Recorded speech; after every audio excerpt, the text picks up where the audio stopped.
Hi, I'm Dan Jones. Welcome to interCHANGE. Thank you so much for joining us. Interesting things to talk about again today. Do you think President Obama is getting ready to pull the plug in Afghanistan? Get out of there. Milwaukee gets another slap in the face this week when it's listed as one of the poorest cities in America.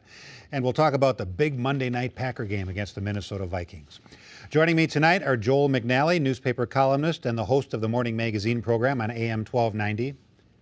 Kevin Fisher, aide to Republican State Senator Mary Lozick and oftentimes WISN radio host. Denise Calloway, Communications Director for the Greater Milwaukee Foundation. And Gerard Rand, a longtime job creation expert. Rick Horowitz, along with commentary at the end of the show. All right, so the star power of Obama and Oprah did nothing to sway the International Olympic Committee. Chicago did not get picked. So now he can turn his attention to other things, like the war in Afghanistan. Now, during the campaign, Obama said repeatedly that we should wind things down in Iraq because the real threat was Afghanistan. But now, Kevin, it looks like they're rethinking that as well. Well, I remember when he accepted the Democratic nomination, he said that we should devote all the resources necessary to win that effort. And I thought it was a pretty sharp, intelligent approach during the campaign to not appear dovish as previous Democrats had, like John Kerry and Carter and Mondale, et cetera, et cetera. Now he's hemming and hawing and seesawing a little bit, and he's under pressure. He's under pressure from the general in command of the forces in Afghanistan. He's under pressure in his own party from the chairman of the House Armed Services Committee, who sent him a letter not too long ago saying, don't waste any time in sending a clear message what our directions should be as far as this effort in Afghanistan are concerned. It's a tough call either way.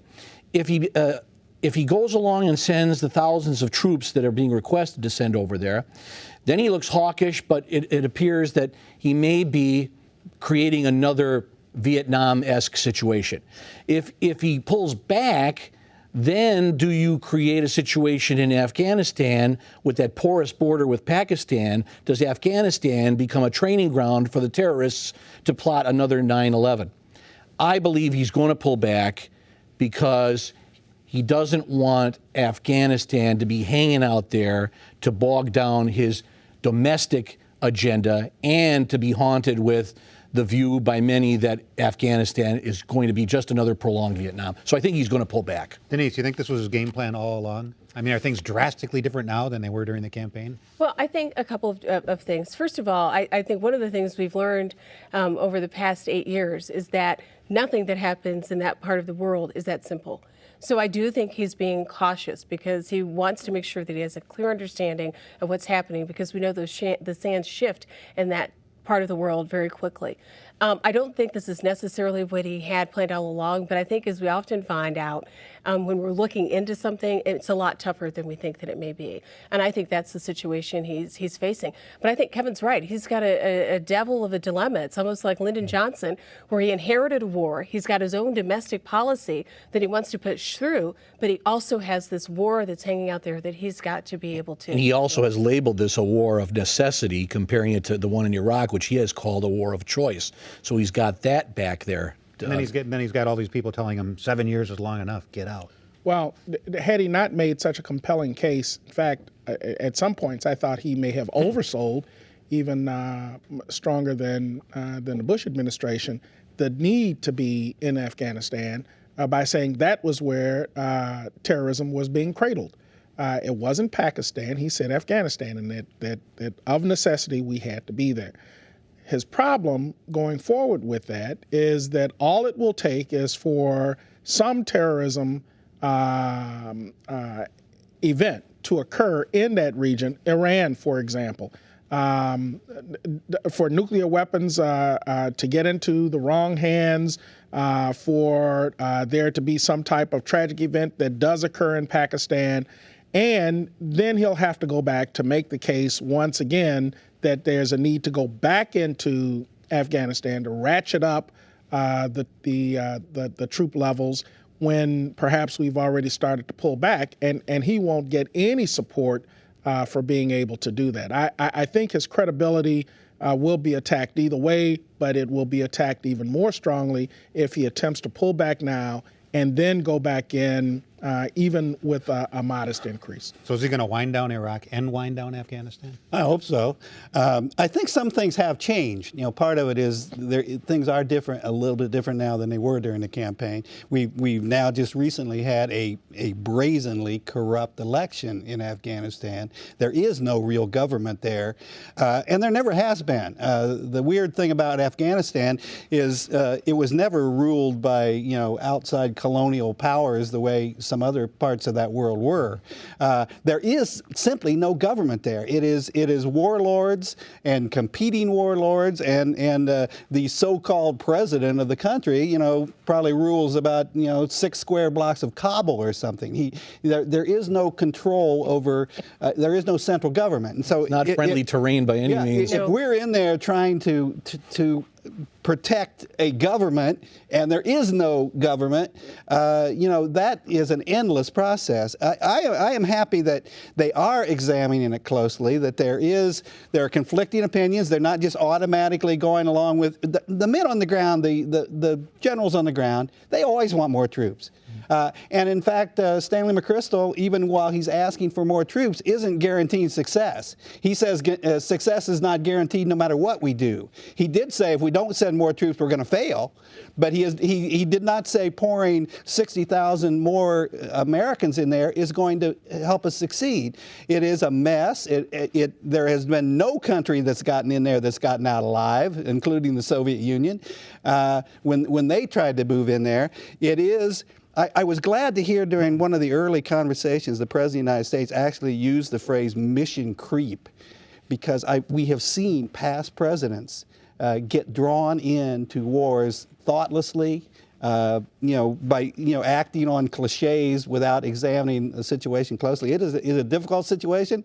I am very frightened that we would, after 7 or 8 years, this isn't even like at the outset here. This is 7 or 8 years down the road, and we still don't know what our mission is there yet. And there is the possibility, several other people have mentioned it, that if we just send more troops into Afghanistan, all that does is send more terrorists across the border into Pakistan, and that's where they're going to be grouping. But if we leave those Al-Qaeda leaders who are just across the border are going to move back into Afghanistan, and you better hope, just pray and cross your fingers that we don't have another 9/11 if that happens. They will flip back and forth. That was understood at the time that we began to send troops in there in the first place. That's why we curried favor with Pakistan. Right. Now we've got India that's feeling as if it's been jilted somewhat, and the president has to curry favor again with them, or at least reassure them, because they are one of the nuclear powers. The president met with General McChrystal today, and I got to believe that they came to some better understanding as to what the strategy is going to be in Afghanistan. Because this is his general, and this general has said that he will shoot square with the president, that the president will take his advice.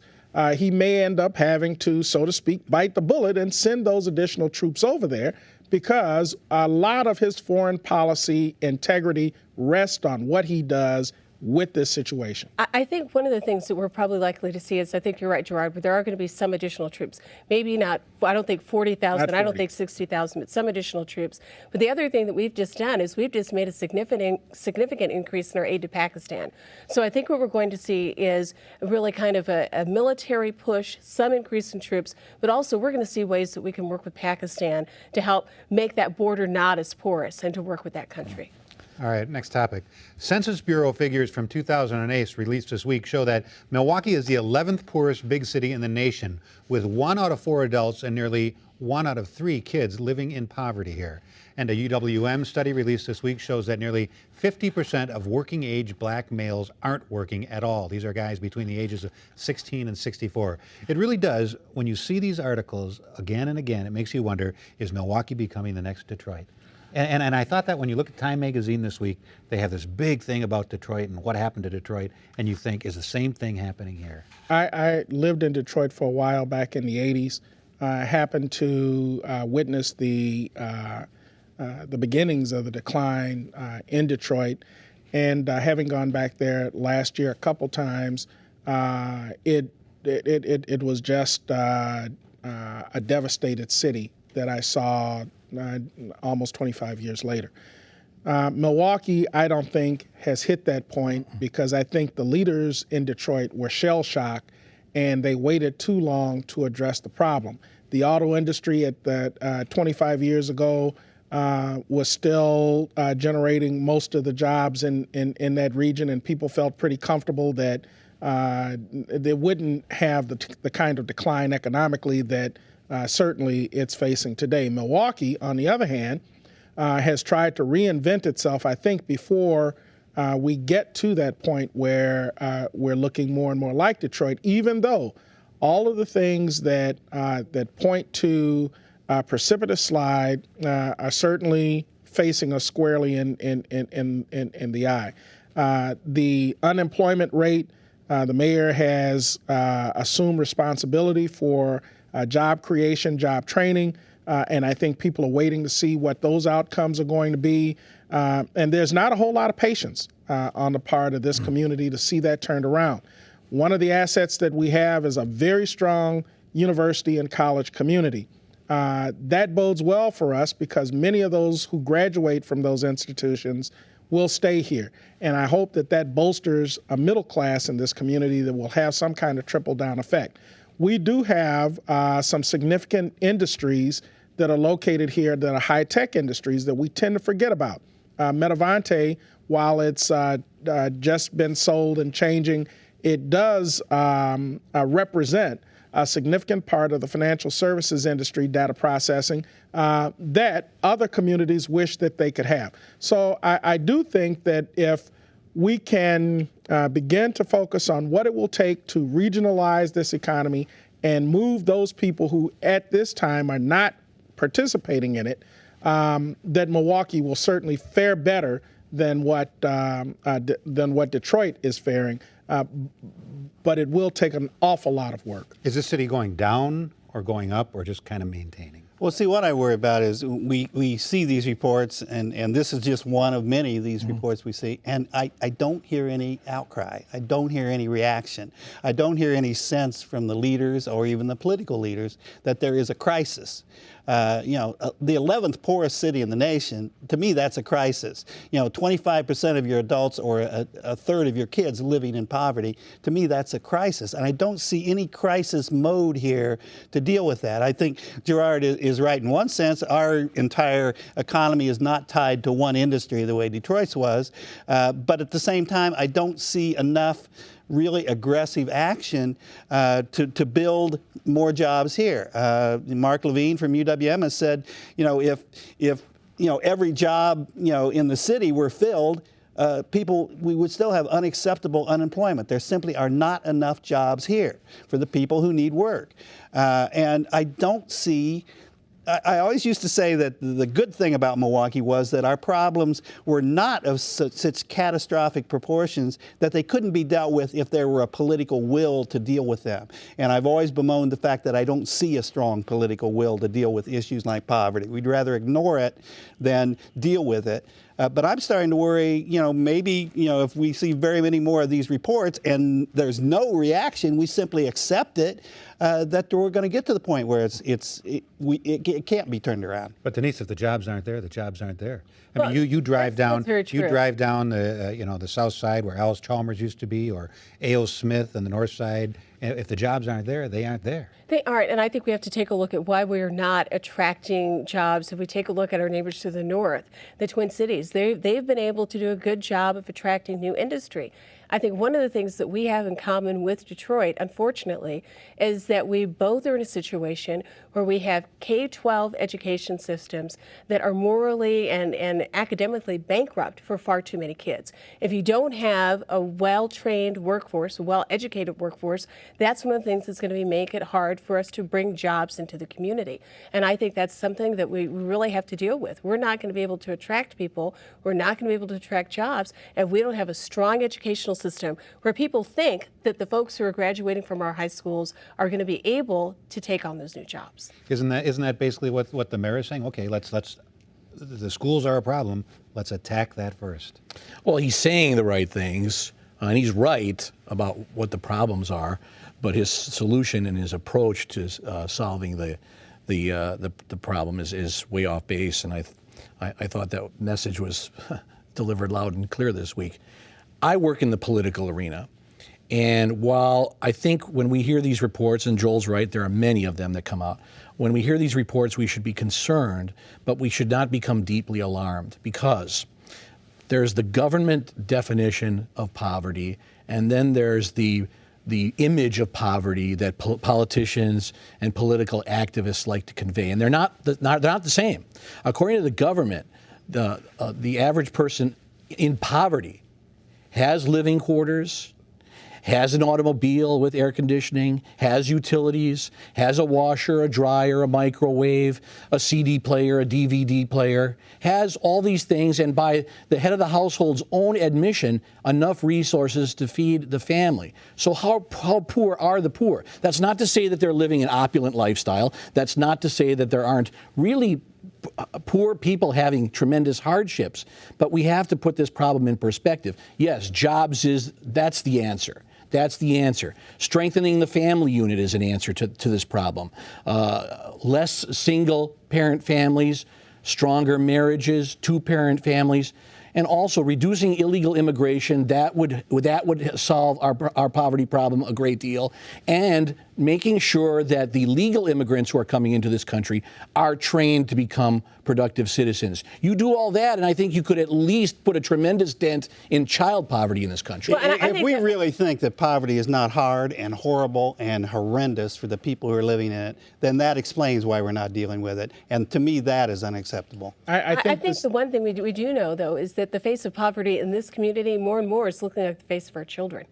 And we know when you have 1 out of 3 kids in this city who are poor, and we know that poor children don't do as well at school as kids who are middle class.